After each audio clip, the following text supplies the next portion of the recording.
అందరికీ నమస్కారం అండి. అందరూ బాగుండాలి, అందులో మనం ఉండాలి. నా దగ్గర విష్ణుమూర్తి ఇచ్చిన ఫ్రేమ్ ఉందండి. నేను ఈ ఫ్రేమ్కే పంచె కట్టుకుని అలంకరించుకుందాం అనుకుంటున్నాను. కృష్ణుడైనా, నారాయణుడైనా, విష్ణువు అయినా వీళ్ళందరూ కూడా వేరే వేరే పేర్లు, కానీ వీళ్ళందరికీ నచ్చిన విషయం ఏంటంటే అలంకరణ అండి.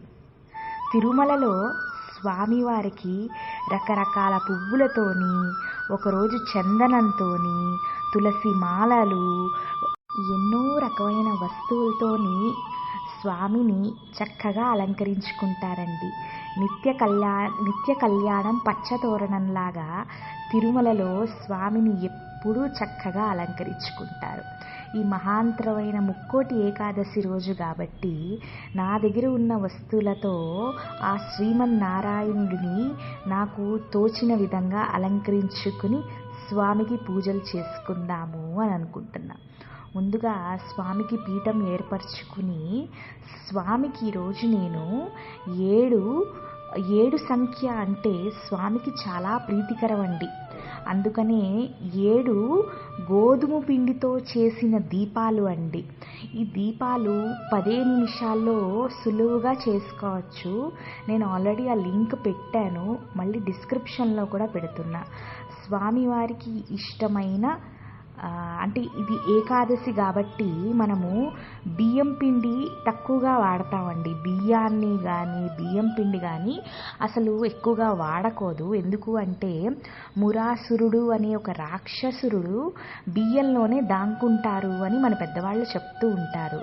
అందుకని ఈ ఏకాదశి రోజు అన్నానికి బదులు రొట్లు కానీ, లేదంటే ఎర్రగోధుమ ఒక ఉప్మా అంటే అల్పాహారము అలా తీసుకుని, అంటే ఉపవాసం ఉండలేని వాళ్ళు, అలాగే ఆ స్వామివారికి కూడా ఎర్ర గోధుమ ఒక ప్రసాదాన్ని సమర్పించుకుంటారు. అదే ఉద్దేశంతో ఈరోజు ఇక్కడ నేను మొత్తం 7 గోధుమ పిండితో చేసుకున్న దీపాలు, నేతి దీపాలు స్వామికి పెట్టుకుని పూజ చేసుకున్నానండి.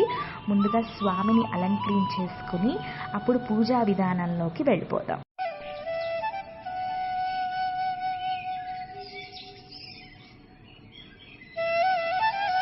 స్వామి నిద్రలోకి వెళ్ళిపోతారు కదండి. వెళ్ళిన తర్వాత కార్తీక ఏకాదశి రోజు నిద్ర లేస్తారు. తర్వాత ధనుర్మాసంలో వచ్చే మొదటి ఏకాదశి రోజు సకల దేవతలకి కూడా వైకుంఠంలో ఉత్తర ద్వారాన స్వామి దర్శనం ఇస్తారన్నమాట. అందుకనే స్వామిని చూడడానికి అన్ని దేవతలు కూడా అక్కడే ఉంటారు. నారాయణుడు ఈ ముక్కోటి దేవతలతో పాటు ఈ భూలోకానికి వస్తారంట. వచ్చి ఆలయాల వద్ద ఉత్తర ద్వారాన్ని ఏర్పరుస్తారు కదండి. భక్తులందరికీ కూడా ముక్కోటి దేవతలతో పాటు ఈ మహాంతరమైన రోజుని దర్శనం ఇస్తారంటండి. ముందుగా పిండి దీపాలని వెలిగించుకోండి. అంటే ఆచమనీయం అయిన తర్వాత దీపారాధన అంటే 7 దీపాలు స్వామికి ప్రీతికరమైన సప్త దీపారాధన చేసుకోండి. చేసుకున్న తర్వాత మొదటిగా గణపతి పూజ క్లుప్తంగా పంచోపచార పూజ చేసుకోండి. ధూపం, దీపం, నైవేద్యం, మంగళహారతి, మంత్రపుష్పం. గణపతికి బెల్లం ముక్క కానీ, లేదు అంటే ఏదైనా ఒక రకమైన పండు మీకు తోచిన ఫలాన్ని నైవేద్యం కింద ఇచ్చుకోండి. తర్వాత అసలు పూజలోకి వెళ్తే స్వామి పూజతో పాటు ఇక్కడ మనం మహాలక్ష్మీదేవిని కూడా పూజించుకోవాలండి. లక్ష్మీదేవిని పూజించుకుంటేనే ఈ ముక్కోటి ఏకాదశి పూజ సంపూర్ణమైనట్టు లెక్క అన్నమాట. అందుకనే అయ్యవారు అమ్మవారు పేర్లు కలుపుకుని ఓం శ్రీ లక్ష్మీనారాయణ నమః ధ్యాయామి, ఓం శ్రీ లక్ష్మీనారాయణ నమః ఆవాహయామి అని వాళ్ళిద్దరి పేర్లు జోడించేసుకుని చక్కగా షోడశోపచార పూజ చేసేసుకోండి. తర్వాత ఇంకొక విషయం చెప్పడం మర్చిపోయానండి. ఈ ముక్కోటి ఏకాదశి పూజ తెల్లవారుజామునే మొదలు పెట్టేసుకోండి. అలా అయితే గుడికి వెళ్ళడానికి కూడా మనకి చాలా సులువుగా ఉంటుందండి. ఎందుకంటే లేట్ అయ్యే కొద్దీ గుడిలో జనాలు చాలామంది రష్, క్యూ అని అన్నీ పెరిగిపోతాయి. అందుకని తెల్లవారుజామునే చక్కగా పూజ ముగించేసుకుని అప్పుడు స్వామి దర్శనానికి వెళ్ళిపోండి. ఈ ఒక్క ఏకాదశి ఉపవాసం ఉంటే మిగతా 23 ఏకాదశులు ఉపవాసం ఉన్న ఫలితమేనండి. సంవత్సరంలో మనకి 24 ఏకాదశులు అంటే నెలకి 2 ఏకాదశులు వస్తాయి కదా. అన్ని ఏకాదశుల కన్నా కూడా ముక్కోటి ఏకాదశి చాలా చాలా విశిష్టమైనది. అందుకనే ఈ ఒక్క రోజైనా ఉపవాసం ఉండడానికి ప్రయత్నించండి. పెద్దవాళ్ళు లేదంటే ప్రెగ్నెంట్ లేడీస్ ఉపవాసం చేయలేని వాళ్ళు గోధుమ వస్తువులతో చేసిన ఆహారాన్ని స్వీకరించండి. పూజ అయిన తర్వాత మీరు ముందుగా స్వామికి తులసి తీర్థం కూడా నైవేద్యం కింద నివేదించండి. తులసి తీర్థంతో మీ రోజుని ఆరంభించండి.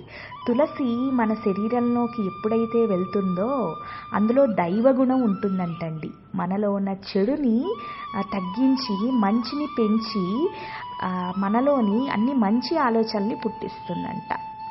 స్వామికి ఇష్టమైన తులసి పత్రం లేదు అంటే మీకు పారిజాత పువ్వులు దొరికిన చక్కగా స్వామికి గోవిందనామాలతో కానీ లేదు అంటే ఓం నమో నారాయణ, ఓం నమో నారాయణ, మనకి ఎలాంటి మంత్రాలు రాకపోయినా లేదంటే ఓం నమో వాసుదేవాయ నమః అని చక్కగా 11 సార్లు కానీ 21 సార్లు కానీ తులసితో చేసుకోండి.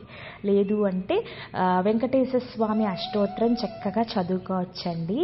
అలాగే ఈరోజు లక్ష్మీదేవి అష్టోత్తరం కూడా చదువుకోండి. ఒకవేళ మీకు చదువుకోవడం రాదు అంటే నేను విష్ణు లక్ష్మీ అష్టోత్తరం కూడా డిస్క్రిప్షన్లో పెడుతున్నా, వింటూ పూజ చేసుకోండి. అలాగే మీకు కుదిరితే విష్ణు సహస్రనామ స్తోత్రం పారాయణ మీకు కుదిరితే చేసుకోండి.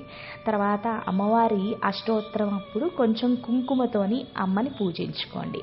అలాగే తప్పకుండా దైవ దర్శనం ఆలయంలో చేసుకోండి.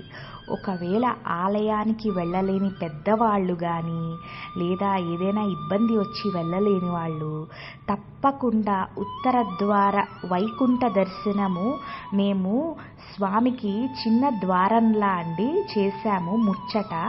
ఈ ద్వార దర్శనం కూడా ఈ వీడియోలో చూపిస్తున్నాము. ఆలయానికి వెళ్ళి చేసుకోలేని వాళ్ళు తప్పకుండా స్వామిని ఉత్తర ద్వారంలో వైకుంఠ దర్శనం ఈ ముక్కోటి ఏకాదశి రోజు ఆ స్వామి దర్శనం తప్పకుండా చేసుకోండి. మనందరికీ కూడా ఆ నారాయణుడితో పాటు ముక్కోటి దేవతల ఆశీస్సులు ఉండాలని కోరుకుంటూ సర్వం శ్రీకృష్ణార్పణమస్తు.